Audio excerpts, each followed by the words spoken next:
Olá, esse é o podcast do projeto Identidade Brasilis, que é um projeto promovido pelo Departamento Nacional do SESC, realizado aqui pelo Departamento Regional do SESC no Pará. E hoje com a gente temos o grupo Zecas Coletivo de Teatro, com a Sucena Pereira e o Miller Alcântara. Mas antes eu vou me apresentar para a gente poder ter um diálogo mais próximo. Eu sou Enoque Paulino, eu sou técnico de cultura do SESC em Castanhal, no Pará. Eu sou um homem branco, de cabelos um pouco compridos, barba, e também sou artista desse estado, ator, diretor teatral. E vou apresentar para vocês também um pouquinho o que é o projeto, né? O Identidade Brasilis. O projeto ele se constitui sob uma égide, né, de uma ação afirmativa e formativa a partir de mediação cultural, trabalhando a produção artístico-cultural de pessoas negras e indígenas e pessoas não negras e não indígenas também.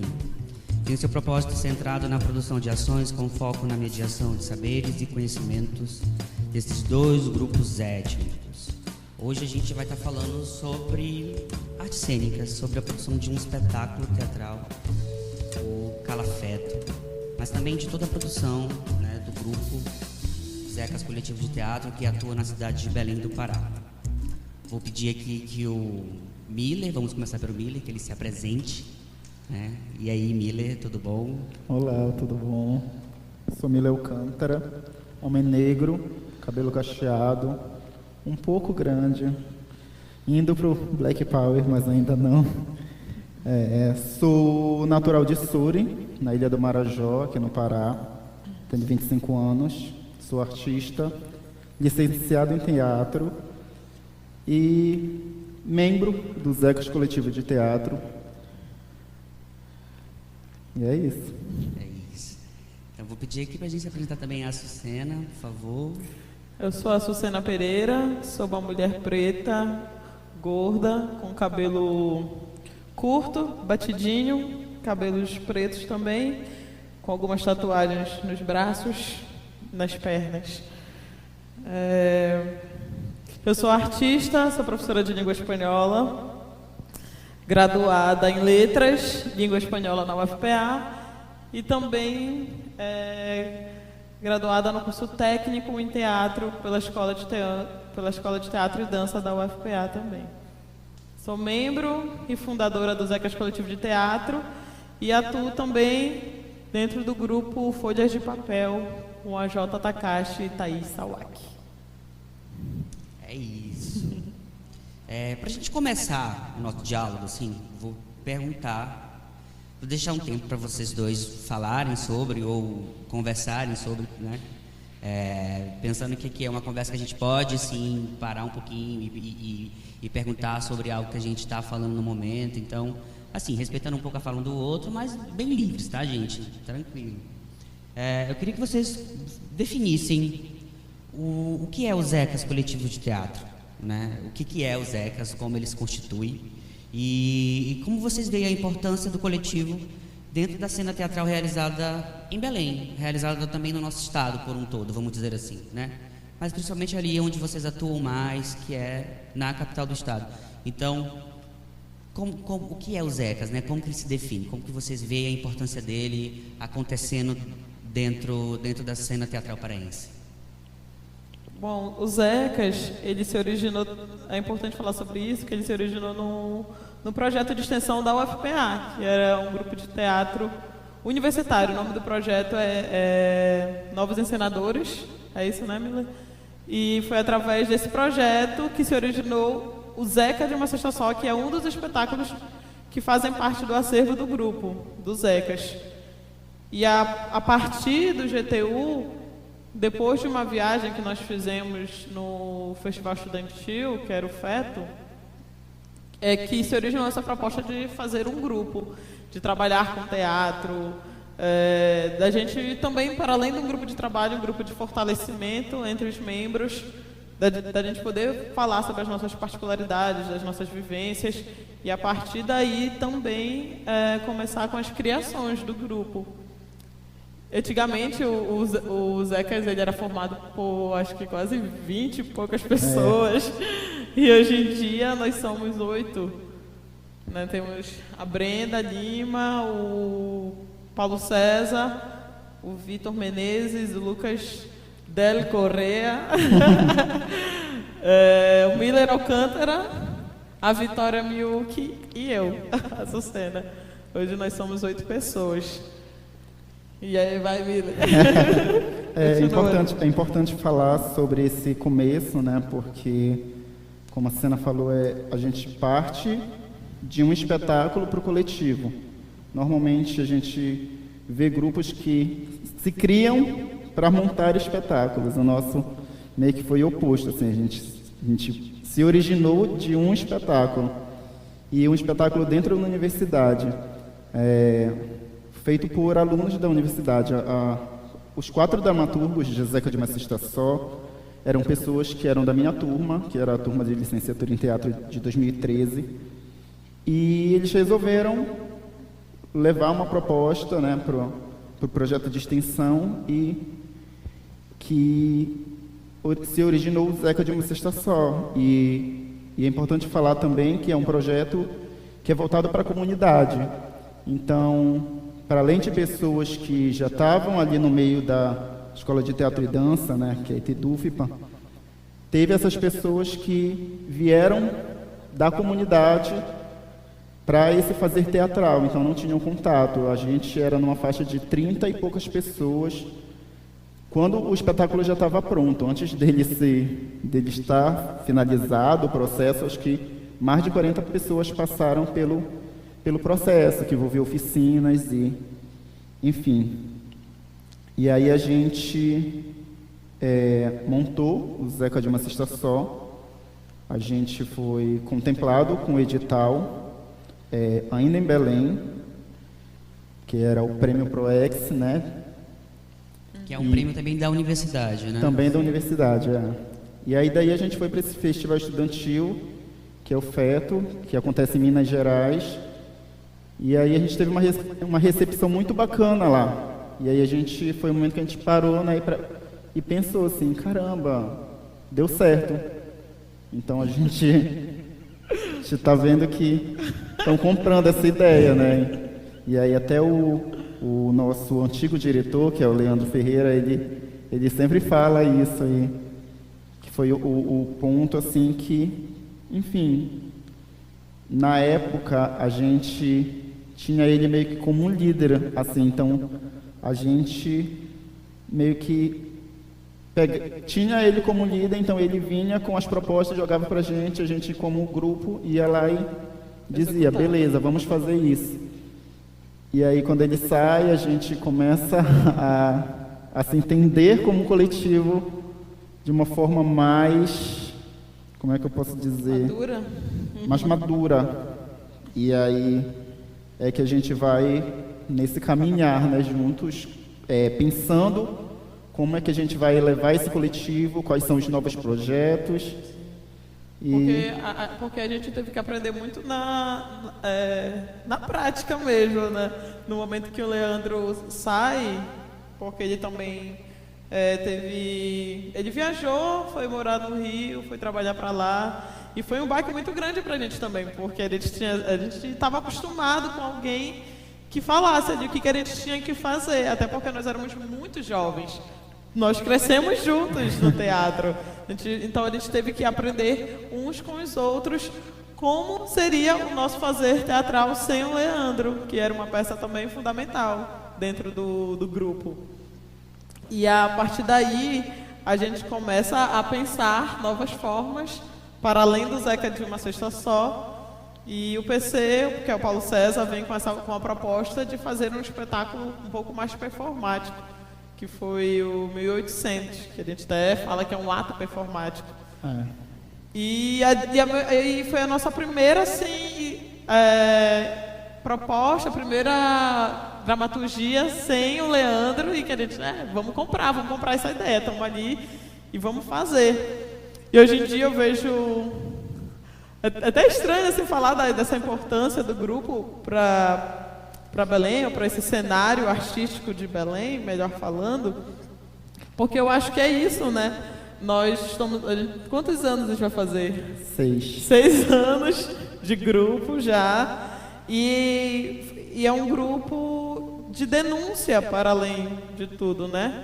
As nossas práticas são para denunciar também, para expor, para a gente falar que a gente é contra esse desgoverno, sobre tudo. Então a gente está falando sobre as nossas particularidades, sobre as nossas vivências, sobre a negritude. Então acho que o Zecas é importante justamente por estabelecer esses debates com a comunidade, com as pessoas que, enfim, são o público de teatro e também para esse público que não é o público de teatro. Agora, o que vem de lá, a gente já não pode, a gente não tem muita, como é que eu posso dizer, muito domínio do que pode vir. Mas é importante abrir o diálogo e comunicar. Eu acho que a função do grupo é essa, assim, para além, obviamente, do que a gente está construindo. Sim, foi uma sementinha coletivo. Que foi plantada e que ela germinou, assim, e a gente traz... Acredito que em todo o trabalho do coletivo, a gente traz esses debates, a gente traz essas questões da negritude, de sermos alguns membros LGBTQIA+, sobre ser mulheres pretas dentro de um coletivo, porque o nosso coletivo ele é formado por 4 homens, em sua totalidade gays, e 3 mulheres pretas. E isso é bom salientar também, porque é uma coisa que caracteriza muito o coletivo, o Zeca. E é isso, né? Ele foi criado também para isso. Quando vem essa proposta de criação de grupo, a gente queria abordar esses assuntos. A gente queria se ver em cena, a gente queria tratar sobre isso. E aí o Leandro também, com essa fala política bem forte, sempre falava que ele queria criar um grupo para falar sobre questões sociais. E se a gente também se sentir à vontade, lógico, a gente quer ir para a batalha. E a nossa forma nesse momento, naquela época, era essa, e continua sendo também. O primeiro espetáculo de vocês, junto com o Leandro, o Zeca de uma Cesta Só, o que conta? O que é? Para quem não teve a oportunidade de acompanhar o espetáculo, de assistir... Desculpa. Um pequeno acidente. Essa é a Sucena Pereira. Contem um pouco pra gente do que conta, do que é, um resumo do que é o Zecas. Eu sei que a gente resumir um espetáculo às vezes é um pouco complicado, assim, né? Mas só pra quem tá ouvindo, agora a gente, entender o que foi esse primeiro espetáculo. Que história é essa que vocês contam? É complicado resumir esse espetáculo, porque ele abrange muitos debates. A história principal gira em torno da Zeca, que é uma mãe solteira, de 3 filhos, doméstica, pobre, que mora na comunidade do Riacho Doce, que fica no Guamá, um bairro de Belém do Pará. E ela é essa mulher que tenta sobreviver a todas essas questões que circundam uma vida de uma pessoa periférica, a pobreza, a fome, a miséria. Então ela deixa um dia de ir trabalhar, ela trabalha para um advogado na casa de pessoas burguesas, e ela deixa de trabalhar porque vai ter uma entrega de cestas básicas, né, dentro da UFPA, que é próximo à comunidade do Riacho Doce, e ela resolve ir buscar essa cesta básica para manter o sustento da família. E aí a história se passa por dentro de toda essa situação. E aí tem flashbacks de momentos da vida dela, como a morte do filho mais velho. Ela tem uma melhor amiga, que é uma travesti. E os personagens todos são essas pessoas, né, da comunidade, né? do dia a dia, sabe? E isso que tu fala é importante, né? Porque eu acho que o grupo já ficou debatendo sobre esse espetáculo várias e várias vezes, assim, por horas, para a gente compreender todas as camadas que são abertas. Porque ele abre muitas camadas para além da camada central, que é dessa mulher preta periférica, né? Por essa mãe solo. Mas ele abre várias camadas que nós mesmos não temos como falar sobre todas elas no espetáculo. Então, por isso que eu acho muito genial da dramaturgia da Zeca de Uma Cesta Só. Porque ela aborda várias camadas e o público sente, né? O público que vai ver, eu acho que compreender ou se ver de alguma forma, ali ou aqui, não é nada muito definido, assim, né? É um espetáculo que traz o público para dentro da cena também. Então, acho que é uma das coisas que, cenicamente falando, acrescentam muito para o espectador, porque ele não vai lá e vai ficar só sentado na cadeira assistindo, ele vai para dentro da cena, ele vai dançar o tecnobrega, ele vai beber, sabe, ele vai comer. E ele vai definir o final. E ele vai definir o final do espetáculo. É uma coisa que foi bem ousada, assim, da parte dos dramaturgos, porque, particularmente, eu nunca tinha visto um espetáculo que o público estivesse tão dentro. E como todo mundo era muito novo, e eu também era muito novo, a gente começou com 17, 18 anos, isso. Eu acho. A minha visão de teatro, por ser uma pessoa do interior também, que não teve contato com teatro, era muito isso. Atores no palco, público, plateia. E o Zeca de Uma Cesta Só vem para quebrar também com isso. Quebrar a ideia de que a gente não pode comer dentro de um teatro, quebrar várias ideias, assim. E é muito bacana, porque eu estou ali do outro lado e eu trago, pessoalmente falando, muito dessa poética hoje para o meu trabalho. Eu acho que é uma coisa que eu já trago para a minha poética, a questão do trazer o público para dentro da cena, nas minhas dramaturgias que eu estou pensando, que eu escrevo. E é muito bacana pensar assim, porque é uma coisa que é o nosso primeiro espetáculo, a gente faz ele há 6 anos e reverbera até hoje. E reverbera não só na gente que faz, porque sempre reverbera na gente que faz. Sim. Sempre parece que a gente faz a mesma coisa há 6 anos, mas é sempre com um sentimento de dever cumprido. Entregamos a mensagem porque o público traz de volta essa resposta para a gente. A gente sempre está recebendo esse feedback do público, e é muito bacana. E falando agora, por exemplo, do último trabalho que vocês realizaram, que é uma dramaturgia tua, Miller, né? Dramaturgia e direção, né? Que é o Calafeto. O que é o Calafeto, né, Miller? Tipo, eu lembro que quando eu comecei a ver as divulgações do espetáculo, eu não sabia o que era, o que significava Calafeto, e eu fui atrás, né, para saber o que era. E aí eu queria que tu explicasse pra gente de onde veio, né, as ideias para a criação da dramaturgia, o nome, né, o que tem da tua vivência nessa escrita e como foi produzir esse espetáculo de fato, né? Assim, queria que tu contasse um pouco pra gente dessa tua experiência aí com o último trabalho que vocês realizaram. Calafeto, ele surge no curso técnico em teatro, que eu ainda estou concluindo, na disciplina de dramaturgia, né? Que é com a professora Vlad Lima. E aí ela traz indutores para a gente começar uma dramaturgia. A dramaturgia ela seria coletiva. Então, ela traz alguns indicadores de o que vai precisar para começar essa dramaturgia. Então, ela começa. Cada pessoa vai escrever sobre uma casa. Cada pessoa vai ter uma casa. E, por ser uma dramaturgia coletiva, a gente teria que conhecer a dramaturgia de todo mundo e pegar um dos nossos amigos, alunos, e meio que meter a história junto, assim, sabe? Conectar as histórias. Mas, de início, ela pede que exista nessa casa uma profissão que esteja em extinção.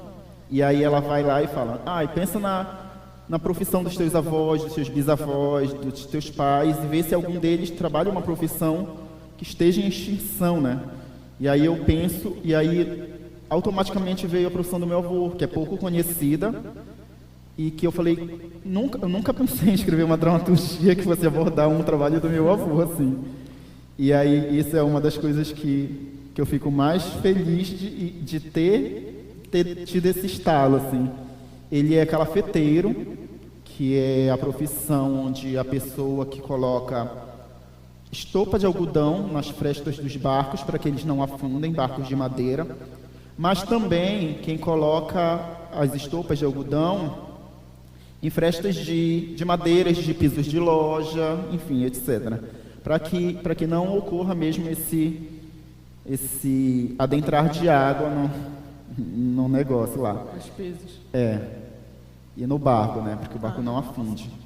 E aí eu pego essa profissão como ponto inicial. E aí, no decorrer das aulas, ela pergunta, né? Quais são esses personagens? E aí eu estou trabalhando a profissão do meu avô, então por que não pensar em trazer essa coisa familiar para dentro da minha dramaturgia? E eu, como pessoa preta, por que não trazer também logo esse debate junto? Então eu penso, de início, não era o personagem, são 3 personagens no resultado final do Calafeto, mas de início era uma mulher branca, porque eu queria ter outros debates que, enfim, depois conversando com a Sucena, conversando com a Brenda, elas me fizeram ter uma outra visão, tanto que a dramaturgia, ela tem por base esse início lá no curso técnico, mas no final eu tenho a colaboração da Sucena e da Brenda Lima, que são, enfim, as 2 integrantes do coletivo também, dos Zecas. A Sucena, ela teve como uma preparadora de elenco do espetáculo e a Brenda era a atriz do espetáculo. E foi uma soma muito bacana, porque elas, por serem mulheres pretas, e eu já também estava com esse intuito, tipo, eu vou fazer a dramaturgia para a disciplina, vou entregar, mas eu sabia que não era aquilo que eu queria montar ainda. Eu fiz muito para entregar para a professora e ganhar minha nota. Tanto porque eu tinha que ter um personagem de um outro aluno, e isso era uma coisa que era uma obrigatoriedade que eu não gostei quando eu vi na cena. E aí, sempre para quem eu mostrava, para as pessoas falavam, não, isso não tá conectado com a tua história, porque realmente era uma história de uma outra pessoa que não tinha nada a ver. Que Vlad não escute isso, Vlad. E é muito interessante que quando eu levei para as meninas essa dramaturgia, eu falei assim, não, eu quero que a família toda sejam de pessoas pretas. Eu quero que seja o pai, a mãe e o filho sejam pessoas pretas. E aí elas leram, não, mas aí não vai ter como ser assim, essa linha, porque agora não é mais uma mulher branca, é uma mulher preta falando, é uma mulher preta nessa situação. E eu falei, então eu vou precisar da ajuda de vocês para que a gente escreva e dê um sentido para essa cena. E assim foi surgindo a dramaturgia. A gente começou a conversar. Nessa época, o coletivo, a gente estava basicamente em 4 pessoas, que era eu, a Brenda Lima, a Cina Pereira e o Paulo César. Só que o Paulo César, ele estava no meio que uma mudança, né, que ele ia voltar para o interior dele, que é Bragança. E aí eu reuni com elas 2 que estavam em Belém, porque eu queria muito montar isso em 2020. Não pensava que ia rolar pandemia ainda, isso a gente conversou em novembro, outubro de 2019. E a gente estava disposto a montar Calafeto para 2020. E foi acontecendo assim, a gente foi conversando, a gente foi discutindo muito. Como sempre, eu acho que em todas as nossas obras, né, nossos processos, a gente tem essa coisa muito do coletivo, por conta de tudo que a gente já falou anteriormente, assim, de trabalhos e... porque eu acho que a gente acredita nisso mesmo, a gente acredita nesse fazer teatral que é coletivo. Sim. Que cada um está ali produzindo e contribuindo de alguma forma. É esse movimento, né? A gente faz esse movimento do coletivo mesmo. E aí Calafeto, a palavra, né, Calafeto, ela vem da profissão do meu avô, mas também a gente brinca muito com o jogo de palavras, que é calar o afeto porque como a gente traz a questão da negritude, eu como uma pessoa preta que é do interior e vejo que isso é muito normalizado ainda no interior, sabe? A questão do racismo, a questão do machismo, então foi tudo que a gente foi trazendo assim para a dramaturgia.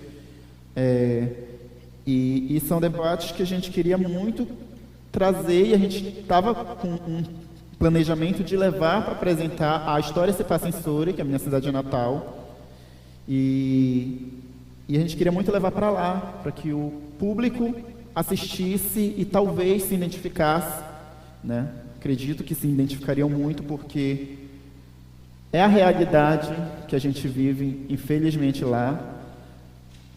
E voltando, né, para essa questão do nome do espetáculo, é esse jogo, essa brincadeira mesmo com essas frases, né, com essa palavra, que é calar o feto também, porque a gente também traz a questão do aborto, e é uma coisa que acontece muito. Estava recentemente, acho que eu nem contei para as meninas, eu descobri recente que a minha avó, ela perdeu o primeiro filho, e a história do calafeto, ela tem como base meu avô, minha avó, e eu, sendo neto, mas na história meio que como um filho. Não basicamente a nossa história, ali eu não sou o algodão, tem uma leve inspiração, assim.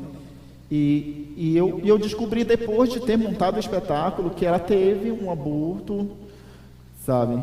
E que ela teve uma filha que infelizmente morreu e, enfim, que também teve que ter o aborto.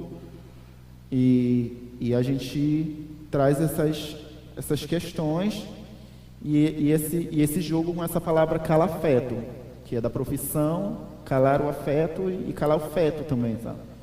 E trazendo essa questão do calar afeto, é muito sobre o debate, né? É uma família que é muito amorosa, uma família de pessoas pretas que se amam muito, mas que infelizmente o racismo, ele acaba destruindo com essa família, assim.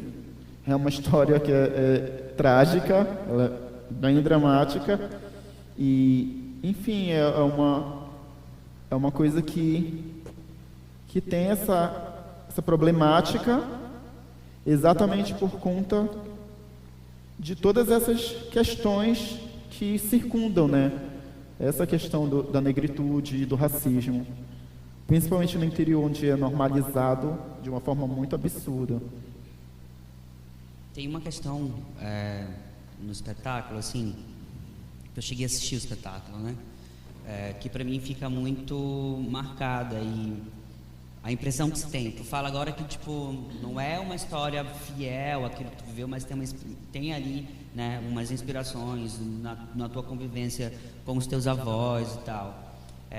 Esse personagem ali, que é o filho, né, a criança, essa relação, né, que tu jogas ali, as questões de uma criança preta, né, ali já desde muito, muito jovem, já sofrendo racismo, já tendo que enfrentar o racismo, né?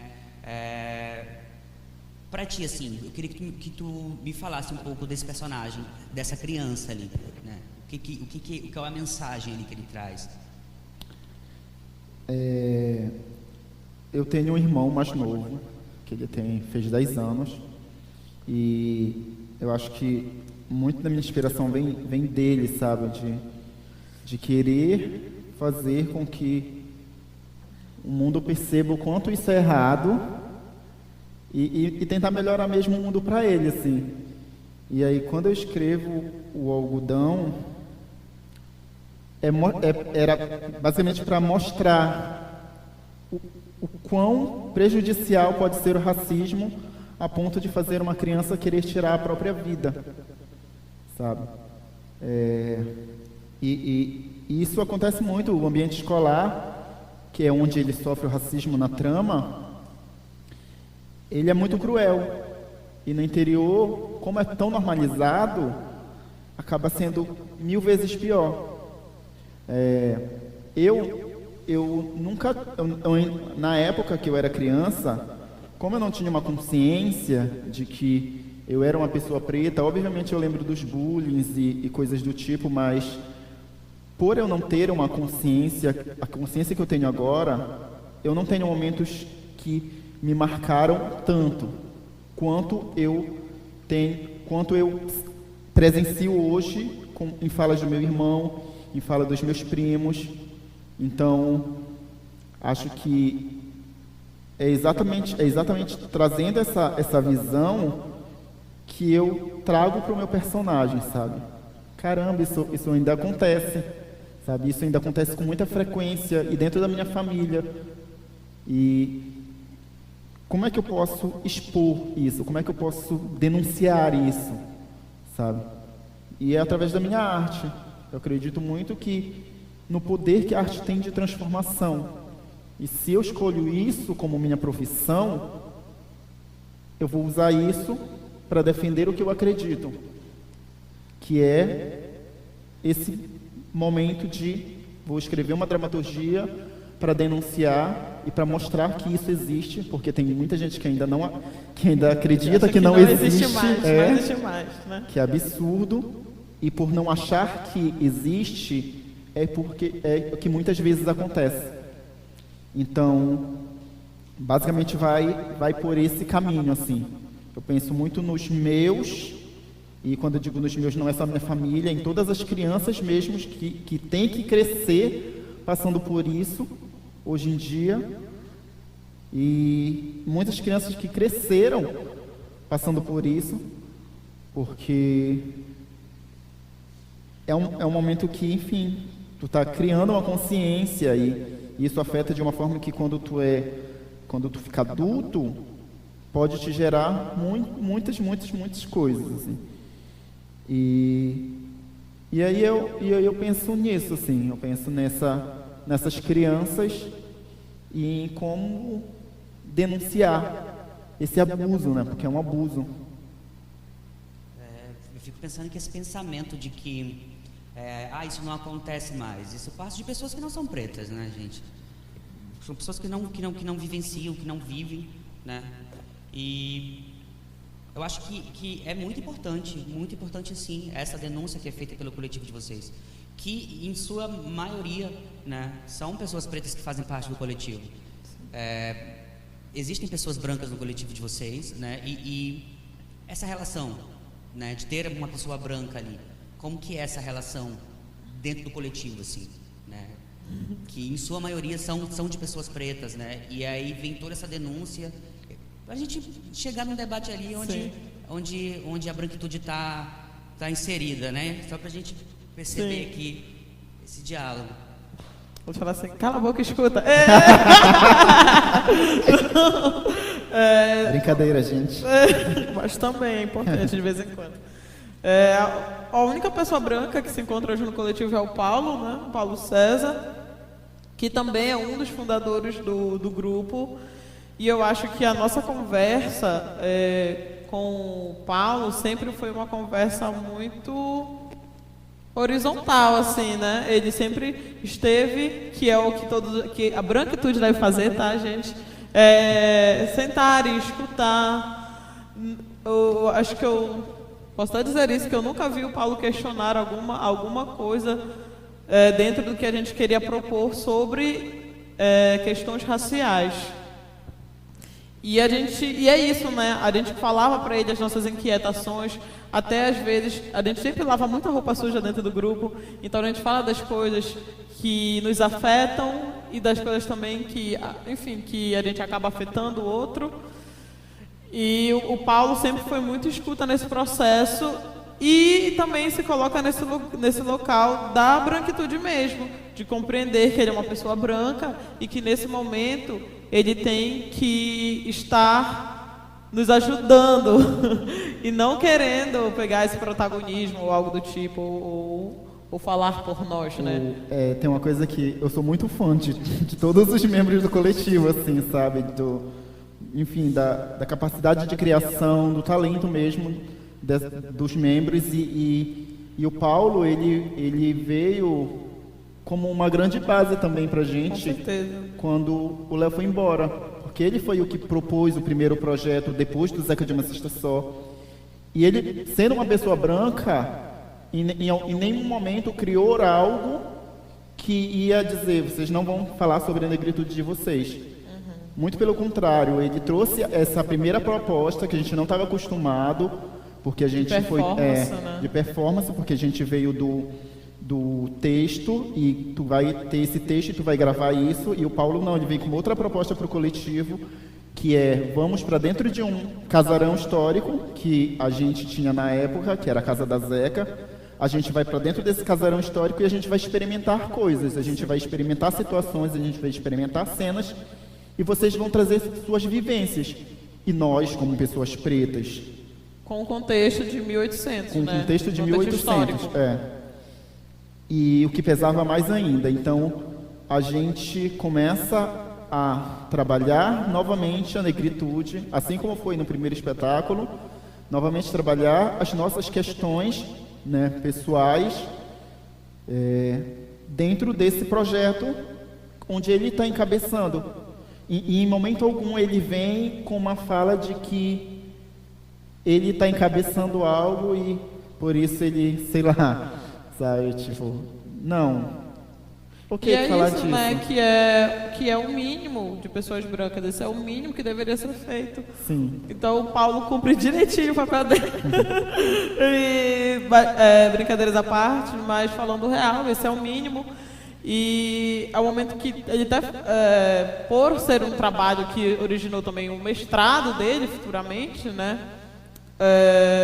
fez parte também desse processo, foi o TCC na verdade dele, e depois a continuação do 1800 que é o 1900 originou no mestrado do Paulo também. E em nenhum momento, quando alguém falava sobre as nossas performances individuais, assim, ele falava, não, a Sucena tem que me falar sobre isso, eu quero chamar a Sucena aqui para ela falar sobre isso, porque eu que vivencio, então ninguém melhor do que eu para falar sobre o que me afeta.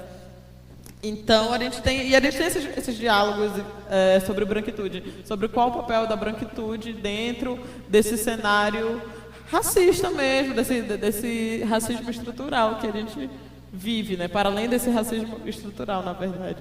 Então a gente sempre conversa e debate muito sobre isso também. Qual é o papel do PC dentro disso, quando a gente fala sobre essas questões.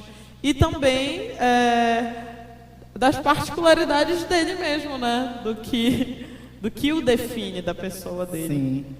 A gente, para além de um coletivo de teatro, a gente é muito amigo. Então a gente está, para além do momento de criação de espetáculo, a gente está tendo essas conversas, sabe? Fora nos bastidores, junto, né? A gente, acho que o Zeca foi fundamental também para a nossa compreensão melhor mesmo de mundo, até porque nós, como a gente falou anteriormente, nós éramos muito jovens. Então a gente cresce junto, estuda junto e começa a falar, caramba, que merda é o mundo que a gente vive. E basicamente a gente tem a mesma idade, assim. Eu, Paulo, Sucena, Brenda, Vitória. Sim. Acho que só 2 pessoas do coletivo não têm a nossa idade, né? Que um é mais velho e outro é mais novo. Então, também isso ajuda muito porque a gente acaba criando um debate que a gente tem um pensamento. E aí a entrada também desses novos integrantes é muito importante, porque eles vêm com outras demandas. Sim. Eles vêm com outra bagagem teatral também, que eu digo, né? Então a gente começa a dialogar sobre esses modos de se fazer teatro.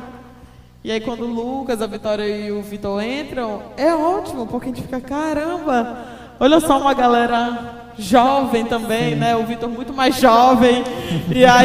E o Lucas já vem também com uma outra proposta da época que quando ele fazia teatro, fazia e faz. Então são novas pessoas ali, são novos debates que estão vindo. E a gente queria isso também, a gente já queria expandir o grupo, que a gente achava que era um momento já. E por muito tempo a gente ficou apenas nós 4, porque a gente tinha muito receio da galera não comprar, porque o que a gente faz é perigoso também, a gente tem compreensão disso, a gente sabe que a gente se arrisca quando a gente denuncia algo. Então, a gente tinha receio da galera não comprar e também de não levarem a sério como um trabalho, porque esse é o nosso trabalho, a gente vive disso. A maioria das pessoas vivem disso, de teatro. Então, a gente queria alguém que somasse. E a galera somou muito. Sim. Eu acho que é importante, né, dar uma renovada, assim. Sempre ter pessoas novas, assim, que adentram o trabalho, que adentram ali a convivência, e as percepções elas mudam, né? Sim. E é muito bacana, assim, a relação que vocês constroem ali junto com o PC. O PC acaba dirigindo 2 espetáculos, né? Sim, de sim. vocês. Que são duas performances, não é Ele isso? chegou também a dirigir o Zeca de uma Sexta Só, na última, junto com a Gisele. E aí depois é 1800, 1900. O Léo saiu em 2016, ele assumiu, o Paulo César assumiu Com a junto com a Gisele. E aí, infelizmente, a Gisele veio falecer em 2019 e aí o Paulo assumiu a direção sozinho. Gisele também é sempre importante falar que foi uma das pessoas fundamentais para que esse grupo continue existindo até hoje, porque quando todo mundo queria sair, ela foi a pessoa que, não, gente, eu acredito na gente, acredito em vocês. Então, Gisele, obrigada por tudo, sempre. Sempre. Vamos dar um intervalo agora do nosso bate-papo. Terminaremos essa conversa no nosso próximo episódio. Fiquem atentos às redes sociais do Sesc Pará e a este mesmo canal. Até já!